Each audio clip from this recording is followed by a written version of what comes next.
আজকে আমরা এনতম অন্তরজ নিয়ে আলোচনা করব। তো তোমরা সবাই মনোযোগ দিয়ে খেয়াল অঙ্কগুলো দেখবা, ক্লাসটা করবো আর কি। 1 নাম্বার দেখো সবাই, যে যদি এরকম অঙ্ক আসে y equal x to the power n হলে ওয়াই এন ইকুয়াল হোয়াট, তো ডিরেক্ট অ্যান্সারটা হবে এন ফ্যাক্টোরিয়াল। এটা কেন হয় এটা কিন্তু আমি আজকে ক্লাসে বলেই ফেলছি। তো ক্লাসে আমরা বেসিক দেখাবো, আর হচ্ছে ভিডিও যখন করব তখন আমরা ডিরেক্ট শর্টকাট কিছু আলোচনা করব। ঠিক তেমনিভাবে আমি যদি একটু এক্সাম্পল দিই, তোমাকে যদি কখনো কোশ্চেন করে যে ওয়াই ইকুয়াল এক্স কিউব হলে ওয়াই থ্রি ইকুয়াল হোয়াট, তুমি ডেফিনেটলি বললো ভাইয়া 3 ফ্যাক্টোরিয়াল। এগুলো কিন্তু বিশ্ববিদ্যালয়ে খুব আসে। ঠিক তেমনিভাবে তোমাকে যদি কখনো বলা হয় Y equal x to the power 100 হলে ওয়াই 100 ইকুয়াল হোয়াট, তুমি কিন্তু বলবো ভাইয়া 100 ফ্যাক্টোরিয়াল। কী বলবা? 100 ফ্যাক্টোরিয়াল। খুবই ইম্পর্টেন্ট কথাবার্তা। এবার যদি তোমাকে কেউ কখনো বলে যে Y equal x to the power 100 হলে ওয়াই 102 ইকুয়াল হোয়াট, তখন অবশ্যই অ্যান্সারটা হবে 0। তো একটু সবাই খেয়াল করো, এখানে এক্সের পাওয়ার আছে 100, এক্সের পাওয়ার যা থাকবে একটু খেয়াল করো, এখানে এক্সের পাওয়ার 100, এক্সের পাওয়ার যা থাকবে ততবার অন্তরীকরণ করলে অ্যান্সার হবে 100 ফ্যাক্টোরিয়াল, মানে তত ফ্যাক্টোরিয়াল। এবার এখানে এক্সের পাওয়ার আছে 100, এক্সের পাওয়ার যা থাকবে তার থেকে বেশিবার অন্তরীকরণ করলে অ্যান্সারটা অবশ্যই কী হবে বলো তো? 0 হবে। তো তোমরা একটু খেয়াল করে দেখো সবাই যে এই 1 নাম্বার, এই যে 1 নাম্বার, 2 নাম্বার এবং এই 3 নাম্বার, এই 3টা অঙ্ক কিন্তু খুবই আসছে। এই 3টা অঙ্কের নিয়ম কিন্তু 2টা। তাহলে এই অঙ্কটা এবং এই অঙ্কর নিয়ম সেম, বাট এই অঙ্কের নিয়মটা কিন্তু একটু ডিফারেন্ট। দ্যাট মিনস আমরা কিন্তু এর আওতায় পড়ছে। এখন যে অঙ্কটা খুবই কম আসছে, সাপোজ তোমাকে একটা অঙ্ক বললো যে Y equal x to the power 90 হলে ওয়াই 45 ইকুয়াল হোয়াট। দেখো তোমার সামনে কিন্তু কেজ আসলো 3টা। কেজ কটা আসলো বলো তো? 3টা। দেখো ফার্স্ট কেজে কী আসছে? ফার্স্ট কেজে তুমি একটু খেয়াল করে দেখো, এক্সের পাওয়ার যা ততবার ডিপ করছে বলে তত ফ্যাক্টোরিয়াল, এটা ফার্স্ট কেস। এক্সের পাওয়ার যা ততবার ডিপ করতে বলছে তত ফ্যাক্টোরিয়াল, ফার্স্ট কেস। সেকেন্ড কেজে কী হয়েছে? এক্সের পাওয়ার যা তার থেকে বেশিবার ডিপ করতে বলছে, তাহলে অ্যান্সার হচ্ছে 0। এবার থার্ড কেজে দেখো তো, এক্সের পাওয়ার যা তার থেকে কমবার ডিপ করতে বলছে, এগুলো যদি করতে বলে, দেখো এক্সের পাওয়ার বেশি, এক্সের পাওয়ার 90, ডিপ অন্তরীকরণ করতে কত বলছে বলো তো? তার থেকেও কম। তাহলে এর অ্যান্সারটা অনেক ইজি, তাহলে এর অ্যান্সারটা যেটা হবে তোমরা একটু খেয়াল করো, এর অ্যান্সারটা হবে না, সবথেকে বড় মান কত বলো তো? 90। তাহলে উপরে নিবা 90, এখানে নিবা পি, আর এখানে ছোটো মান কোনটা বলো তো? 45, নিচে হবে কি 45। তার মানে বড় পি ছোট, শর্টকাটটা কি? বড় পি ছোট, তারপর এখানে এক্স লিখবা বড় মাইনাস ছোট, 90 মাইনাস 45। সো ফাইনালি অ্যান্সারটা হবে 90 পি 45 এক্স টু দি পাওয়ার 45। তোমাদের অপশনে এভাবেই থাকবে। আর পি মানে কি? পারমিটেশন। আসে কিন্তু আমি ক্লাসে ভালোই করাইছি এটা। তাহলে আমি যদি তোমাদের একটু সামারি দেই, এনতম অন্তর যদি সামারিটা তোমরা একটু দেখো। 1 নম্বর শর্টকাট হচ্ছে, 1 নম্বর অঙ্ক তোমাকে বলছে Y equal x to the power 100 হলে ওয়াই 100 কত? তাহলে অ্যান্সার হবে 100 ফ্যাক্টোরিয়াল। এটা প্রথম কথা, যে এক্সের পাওয়ার যা থাকবে ততবার ডিপ করতে বললে তত ফ্যাক্টোরিয়াল, মানে 100 ফ্যাক্টোরিয়াল। এবার 2 নম্বর কেজে আসো। 2 নম্বর কেজে বলছে Y equal x to the power 100 হলে ওয়াই 101 ইকুয়াল হোয়াট, তাহলে অ্যান্সার কী হবে বলো তো? 0। কত হবে বলো তো? 0। এই 2 নম্বর কেসটা কি? এক্সের পাওয়ার যা থাকবে তার থেকে বেশিবার ডিপ করতে বললে অ্যান্সার কত হবে? 0। এক্সের পাওয়ার যা থাকবে তার থেকে বেশিবার ডিপ করলে কত হয়? অ্যান্সার কত হবে বলো তো? জিরো। এখন অনেকে কোশ্চেন করতে পারতো যে শুধু কি বেশি, অনেকে বলতেই পারতো যে ভাইয়া যদি এখানে 101 না থাকে, এখানে যদি 102 থাকতো তাও জিরো হইতো, কারণ 100 থেকে 102 বড়। তাহলে মোট কথা হচ্ছে 100 থেকে বড় মান যদি এখানে থাকে, 100 থেকে বড় মান যদি এখানে থাকে, কত থেকে? 100 থেকে, মানে এক্সের পদ যা থাকবে তার থেকে বড় মান এখানে থাকলে অ্যান্সারটা কত আসবে তো? জিরোই আসবে। তাহলে এই দুইটা কেস কিন্তু বিশ্ববিদ্যালয়ে অনেক আসছে। 3 নাম্বার কেসটা কিন্তু বিশ্ববিদ্যালয়ে কম আসছে, সেটা হচ্ছে কি বলতো? Y equal x to the power 100 হলে y50 ইকুয়াল হোয়াট? তাহলে দেখো তো, এক্সের পাওয়ার 100, একটু খেয়াল করো সবাই, যা এক্সের পাওয়ার 100, এক্সের পাওয়ার যা আছে তার থেকে কম বার ডিপ করতে বলছে। তাহলে এক্সের পাওয়ার যা থাকবে তার থেকে কম বার ডিপ করতে বললে, এক্সের পাওয়ার যা থাকবে তার থেকে কম বার ডিপ করতে বললে অঙ্কটা খুবই সহজ। এখানে দেখো এক্সের পাওয়ার বড়, আর এখানে তার থেকে কম, মানে ছোটো পাওয়ার। এবার দেখো তো, তাহলে অ্যান্সারটা কী হবে? সব থেকে বড় মান নেবে উপরে, উপরে হবে 100, তারপরে এখানে হবে পি হিসাবে ছোট, এক্স মাইনাস বড় মাইনাস কত? ছোট। তাহলে অ্যান্সারটা কী হয় বলো তো?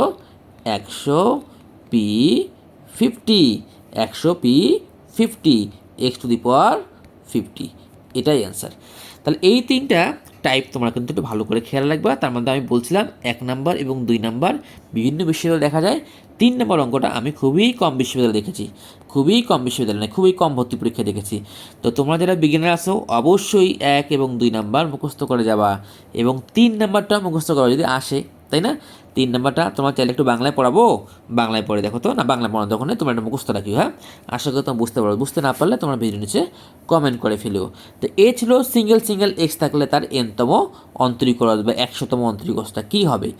এবার অঙ্কটা যদি এরকম আসে, এবার দেখো তো, আমি ক্লাসে কিন্তু করাইছি আজকে, তারপর আমি তোমাদের করাচ্ছি। দেখো এবার আমরা যদি একটা নতুন অঙ্কে আসি, যেটা কিনা গুচ্ছ ভর্তি পরীক্ষা আসছিল, কুয়েটা আসে, বুয়েটা আসে, তোমাকে কোশ্চেন করলো ভাইয়া দেখো যে ওয়াই ইকুয়াল, খুব খেয়াল করো, ওয়াই ইকুয়াল লন এক্স হলে ওয়াই এন ইকুয়াল হোয়াট? এ কথার মিনিং হচ্ছে কি জানো? ওয়াই ইকুয়াল লন এক্স হলে ওয়াই এর এনতম অন্তরজ কত হবে? এনতম অন্তরজ। তো কোনো কিছুর এনতম অন্তরজ বের করা খুবই সহজ। তোমার তো অবশ্যই ডেফিনেটলি এই তিনটা মুখস্থ করে রাখবা। বাট এই টাইপের অঙ্ক আসলে কিন্তু মুখস্থ করা যাবে না। তখন তোমার কী করতে হবে জানো? গুনে এই ওয়াইকে, এই ওয়াইকে 3বার ডিপ করতে হবে। ওয়াইকে 3বার ডিপ করা, বাম পাশে 3বার ডিপ করা মানে কি ডান পাশেও 3বার ডিপ করা। তাহলে গুনে কিন্তু তোমাদের 3বার ডিপ করতে হবে। দেখো আমি প্রথমবার ডিপ করতেছি, আমি যদি প্রথমবার ডিপ করি, ওয়াইকে ডিপ করলে কত হবে? ওয়াই 1, আর লরেন্সটা করলে কত হবে? 1/x। ড্যাশ মিনস এটাকে আমি এক্স ইনভার্স 1 লিখতে পারি। আমি একবার ডিপ করছি, এবার 2বার করব। বা y1 করলে কত হবে? y2, আর এটারে করলে -1 এক্স ইনভার্স 2। সবাই জানো, যা যাও না তাদেরকে আমি বলি, তাদেরকে আমি একটু বলি, তোমার তো ভাইয়া ddx x to the power N মানে কি? এন এক্স n-1, তাই ডিডিএক্স এক্স টু দি পাওয়ার -1 মানে কি? তোমরা নিজেরাই বলো তো। তাহলে এন এর মান কি এখানে? -1, তাহলে -1 এক্স -1 দ্যাট মিনস কি -1 এক্স ইনভার্স 2। তাই কিন্তু আমি লিখেছি। আশা করি তোমরা বুঝতে পেরেছো, বা এটাকে আমি আবার ডিপ করব। তাহলে y3 ইকুয়াল -1, এই মাইনাস ওয়ান এসে নামবে, ইন্টু -2 ইন্টু এক্স ইনভার্স 3। আমি কি বলছি তোমাদের কাছে ক্লাসে, যে 3বার অন্তরীকরণ করে আমরা একটু রেস্ট নিব। কী করবো? রেস্ট নিব। কীরকম রেস্ট নিব? আমি এইটা ইকুয়াল লিখব। তোমরা আমাকে একটু কষ্ট করে বলো তো ভাইয়া, একটু কষ্ট করে বলো সবাই, যে এইখানে কয়টা মাইনাস আছে? 2টা মাইনাস। কয়টা মাইনাস আছে বলো তো? 2টা মাইনাস। তাহলে আমি এখানে কি করব? -1 টু দি পাওয়ার কী দিব? স্কোয়ার। তারপরে একটু আমাকে খুবই কষ্ট করে বলো তো, এখানে 1 আছে আর 2 আছে, 2:1। আমি ছোটোবেলায় পড়েছি যে 2 ফ্যাক্টোরিয়াল মানে হচ্ছে 2:1, আছে ক্লাসে বলছি। তার মানে এখানে কী হবে? 2 ফ্যাক্টোরিয়াল ইন্টু এইখানে কি আছে দেখো তো, এক্স ইনভার্স 3। তাই কি লেখা যায় বলো? 1/x³। আমরা কিন্তু এটা y3 বের করতেছি। এবার দেখো তো, এই যে y3, এখানে কি আমার দেখো একটু খেয়াল করে তোমার দেখো ওয়াই নিচে আছে 3 আর -1 উপর আছে 2, আবার এখানে 2 ফ্যাক্টরিয়াল, এটা কেমন হয়ে গেল না? তা আমরা এবার এই লাইনটাকে এমনভাবে রিপ্রেজেন্ট করতে চাচ্ছি ওয়াই নিচে যে 3 আছে এর প্রত্যেকটা ধ্রুবক যেন আমার কী হয় বলো তো 3 হয়। তাহলে আমি যদি এবার এইটাকে আমি যদি এই যে -1^2 আমি যদি এভাবে লিখি -1^3 - 1, সেম কথা না? 2 ফ্যাক্টরিয়ালকে আমি যদি 3 - 1 লিখি, কি কোনো কষ্ট হবে? হবে না। আর 1/x³ আগেই আছে। তোমরা এখন কষ্ট করে দেখো তো এই লাইনটা আর এই লাইনটা সেম, বাট ফাঁকা থেকে আমার লাভটা কী হইলো? লাভটা হলো এইখানে আমার 3 আছে, আমি সবগুলো অঙ্ককে 3-এর মাধ্যমে প্রকাশ করলাম। বাট আমার এইখানে 3 আছে, এইখানে কি সবগুলো 3 আছে? নাই কিন্তু। আমাকে খেয়াল রাখতে হবে যে 3বার ডিপ করার পরে অবশ্যই ওয়াই নিচে 3 থাকবে, তাহলে আমার ডান পাশে যতগুলো কন্ডিশন থাকবে সবগুলোকে 3-এর মাধ্যমে এক্সপ্রেস করলে আমার অঙ্কটা সহজ হবে। কারণ এখানে যে ওয়াই নিচে 3 আছে, এখানেও 3, এখানেও 3, এখানেও 3, এবার ওয়াই নিচে 3 না লিখে আমি 5 লিখি, তাহলে অবশ্যই এখানেও 5, এখানেও 5, এখানেও 5 আমি লিখতে পারবো। এবার একটু খেয়াল করো ভাইয়া, আমাকে তো y5 বের করতে বলেনি, yn বের করতে বলছে, yn বের করতে বলছে। তাহলে yn ইকুয়াল দেখো তো যেখানে যেখানে এখানে দেখো আমার একটু খেয়াল করে দেখো এইখানে 3 ছিল, 3 চেঞ্জ করে n করলাম, তার মানে এইখানে 3 আছে, এইখানে 3 আছে, এইখানে 3 আছে, যেখানে যেখানে 3 আছে সেই 3গুলো চেঞ্জ করে আমি এর মাধ্যমে রিপ্রেজেন্ট করবো। তাহলে -1^n-1 ফ্যাক্টোরিয়াল ইন্টু 1/x⁴n। আশা করি তোমরা এটা বুঝে ফেলছো এবং তোমাকে এনতম অন্তরসটা বুঝতেই হবে, কিন্তু এনতম অন্তরসটা বুঝতে হবে। যারা বোঝো না তাদেরকে আমি আবার বোঝাচ্ছি যে তোমাকে বলছে y = ln x দেওয়া আছে, yn বের করো। yn কথার মিনিং হচ্ছে এনতম অন্তরস। তাহলে আমি বলছি পৃথিবীর যে কোনো ফাংশনকে যদি তোমার এনতম অন্তরস বের করতে বলে অবশ্যই তুমি সেই ফাংশনটাকে 3বার ডিপ করবা। তাহলে আমি প্রথমে 1বার ডিপ করছি, 2বার ডিপ করছি, 3বার ডিপ করছি। 3বার ডিপ করে এটাকে আমি সাজাইছি, বিউটি বলে নিয়ে সাজাইছি। কীভাবে সাজাইছি? এখানে দেখলাম কয়টা মাইনাস আছে? 2টা মাইনাস আছে। কয়টা মাইনাস? 2টা মাইনাস। তো 2টা শুধু মাইনাস আছে না, 2টা -1 আছে, তাহলে -1² লিখছি। এখানে 1 আর 2 মানে কি 2 ফ্যাক্টরিয়াল আছে। x3 মানে কি 1/x³ আছে। তাহলে y3 ইকুয়াল এটা আসছে, y3 ইকুয়াল এটা আসছে। এবার আমি বলছিলাম কি ওয়াইকে 3বার ডিপ করে তুমি একটু রেস্ট নাও, রেস্ট নিয়ে দেখো যে ভাইয়া ওয়াইয়ের নিচে 3 আছে, এখানে সবখানে 3 আছে কিনা। তা আমি দেখতে পাচ্ছি এখানে x-এর পাওয়ার 3 আছে, বাট এই -1-এর পাওয়ার 2 আবার 2 ফ্যাক্টরিয়াল। তাহলে -1-এর পাওয়ার 2টাকে আমি 3-এর মাধ্যমে রিপ্রেজেন্ট করলাম, কি হবে? এই 3 - 1। কত -1? 3 - 1। আবার 2 ফ্যাক্টরিয়ালকে আমি কীভাবে রিপ্রেজেন্ট করলাম? এই 3 - 1। কত -1? 3 - 1। আর x³ ভাই আগে 3 ছিল, ওই 3টা লিখে নিলাম। এখন দেখো y3 ইকুয়াল যদি এটা হয়, y3 ইকুয়াল কী আছে? এই যে y3 -1^3 - 1, এখানে আবার 3 - 1 ফ্যাক্টরিয়াল, এখানে x³।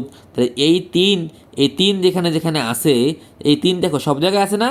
সব জায়গায় আছে। এখন 3-এর জায়গায় যদি আমি n বের করি, কত বের করি? n বের করি। তাহলে যেখানে যেখানে 3 সেখানে n লিখবো না? তাহলে 3 কোথায় ছিল? এইখানে ছিল, এখানে n দিলাম। এখানে 3 ছিল, এখানে n দিলাম। এখানে 3 ছিল, এখানে n দিলাম। এখানে 3 ছিল, এখানে n দিলাম। এটাই আমাদের অ্যান্সার। এবং এইটা জানলে তোমাদের একটা সুবিধা আছে, তোমাকে n-তম অন্তরজ জানলে তোমার সুবিধা আছে কীরকম? এখন তোমাকে n-তম অন্তরজ বের করতে বলেনি, তোমাকে বলছে 100তম অন্তরজ, মানে y100 equal what, y100 equal what. তাহলে এটাও তুমি এখন ইজিলি বের করতে পারবা, কারণ যেখানে যেখানে n আছে, এবার যেখানে যেখানে n আছে n-এর জায়গায় তো 100 লিখবা, যেখানে যেখানে n আছে ওখানে ওখানে কি 100 লিখবা। তাহলে -1^, আমি কালিটা চেঞ্জ করে নেই, -1^, 100 - 1 মানে কি 99। এখানে কত হবে? 99 ফ্যাক্টোরিয়াল।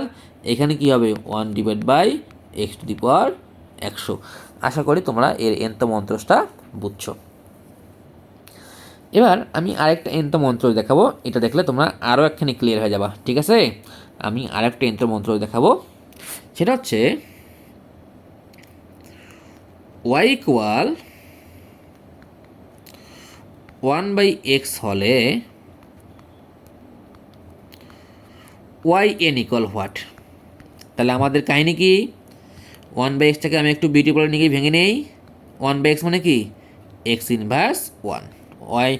1/x মানে কি x ইনভার্স 1। তা আমাদের মূল কাহিনী কী ছিল, আমি কি বলছিলাম, এনতম অন্তরজ মানে হচ্ছে যতই তোমাকে এনতম অন্তরজ করতে বললো কোনো কাহিনী হবে না, তুমি এই ওয়াইকে কতবার ডিপ করবা, 3বার ডিপ করবে। তাহলে কতবার ডিপ করবো না, 3বার। এবার দেখো আমি যখন একবার ডিপ করব তখন লেখা যাবে -1 x ইনভার্স 2।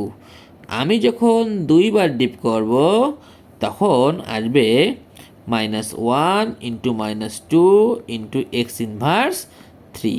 আমি যখন 3বার ডিপ করব, ডিপ মানে অন্তরীকরণ, তখন -1 -2 ইন্টু -3 এক্স ইনভার্স 4। প্রিয় স্টুডেন্টরা, তোমরা অঙ্ক বুঝতে সমস্যা হলে অবশ্যই আমাকে জানাবা। এবার তোমরা খেয়াল করে দেখো তো, আমি কি বলছিলাম যে y3 করে রেস্ট নিতে, y3 করে রেস্ট নিতে, এটাকে আমি এখন লিখবো, আমি একটু ভাঙ্গাবো। তোমরাই বলো তো এখানে কয়টা -1 আছে, এখানে 3টা -1 আছে। সো আমি লিখবো -1 টু দি পাওয়ার কিউব। তোমরাই বলো তো এখানে কি কি আছে কনস্ট্যান্ট, 1 আছে, 2 আছে, 3 আছে। আর এটাকে আমি কি লিখতে পারি, 3 ফ্যাক্টরিয়াল ইকুয়াল 3 ইন্টু 2 ইন্টু 1 লিখতে পারি। তাহলে তোমাদের বলো তো এখানে কি হবে, এখানে 3 ফ্যাক্টরিয়াল হবে, divide by into 1/x to the power 4 আছে, কত হবে 3 প্লাস 1 হবে। তোমরাই বলো এখানে x ইনভার্স 4 মানে কি 1 divide by x to the power 4, আর এটা মানে কি 1 divide by x to the power 3 plus 1। আমি লিখেই ফেললাম। তা দেখো y3 ইকুয়াল কি আসছে, -1 cube 3 factorial 1/x cube plus 1।